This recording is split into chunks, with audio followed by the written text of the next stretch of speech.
And the sign that you are mingling these words with faith is the fact that you are taking them to apply them. Not just to be impressed by them, not just to be fascinated by them, but that you will take them for the purpose of application. Because it's in applying that the blessing comes. And so let's begin from Joel chapter 2 verse 12 and 15. Why we fast? We fast because God calls for fasting. Fasting is not a product of human intelligence. We did not become creative. We did not become wise. We were not just sensible, and we felt every time we decide to stay away from food or things that appeal to us, it's beneficial. It's God himself that first of all put a demand for his people to fast. He said, therefore also now saith the Lord, he said, turn ye even unto me with all your heart, with fasting and with weeping. And so when we are dealing with this very sensitive spiritual engagement, we need to understand that the supreme being himself is the one who demands for it. And so this will help you to put in the level of seriousness and the focus required to fast. Because many people think fasting is just a church program and they do it carelessly and haphazardly. The consecration requirement,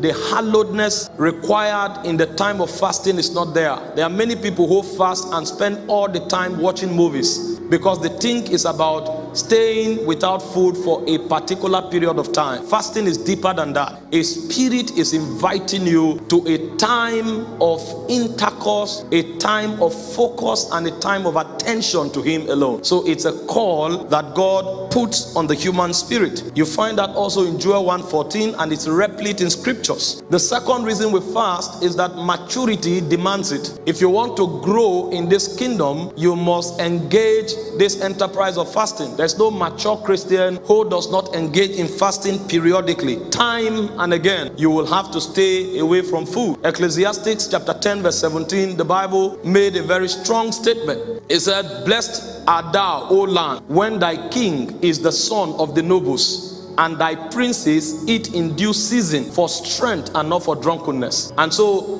fasting and the ability to stay away from food or to eat food for the purpose of service and strength is an act of nobility. And in this kingdom, when you come into maturity, you are royal, and so you effuse the characteristics of royalty. And so every noble in this kingdom knows how to interact with food. He knows when to stay away, and he knows the purpose for which he eats. There are many persons advanced in age who eat chocolate. They just love it because it appeals to their taste bud, whereas it's destroying them. They don't understand the place of strength. But when you become mature in the kingdom, you prioritize correctly. And so your interaction with food is to empower you for kingdom advancement. And so there will be a time where you have to stay away from food in order to advance in spiritual sensitivity to pick signals from heaven and to navigate with the Spirit of God. And there are times where you have to eat and eat the right diet so you'll be strong to do kingdom work. In 2 Corinthians chapter 6 verse 5, when Paul was giving us his credentials, one of it is fasting. He said, in stripes,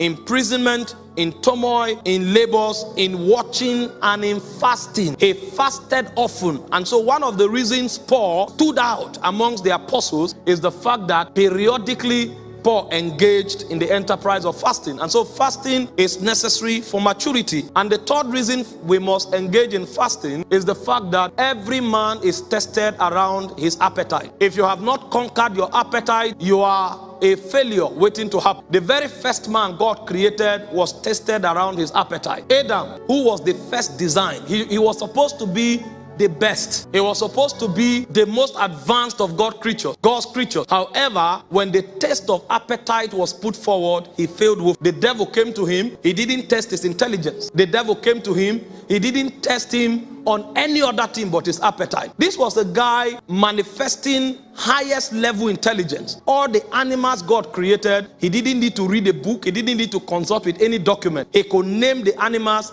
according to the names that God named them. But he failed the test of appetite as though he was an inexperienced person. And truly he was. Because if he was experienced, he would have known that he must have developed capacity in the area of appetite. And he failed. Even Even Jesus, the Son of God, was tested around his appetite. When the devil came to him, the first thing he said is, if you are the Son of God, turn these stones to bread. And the Bible made us to understand that Jesus fasted for 40 days and 40 nights, and he was hungry. You would expect that because he was hungry, he will rush to eat bread. But there is a hunger that educates you in the spirit. And so you will begin to understand priorities from the scales of the immortals. So Jesus was not moved to demonstrate power just to prove a point, because the fasting gave him a tutelage in the spirit that made him to choose the things that God chooses. If a man does not master his appetite, he will be a puppet in the hands of demonic spirits. Our pursuit in this life, many persons walk for their belly. Many persons enter into relationships for their bellies. The bellies of men have become their God. And so when we fast, it's because we are preparing ourselves for the day of trial. Because one of the areas we must be tested and one of the areas we must pass is the area of appetite.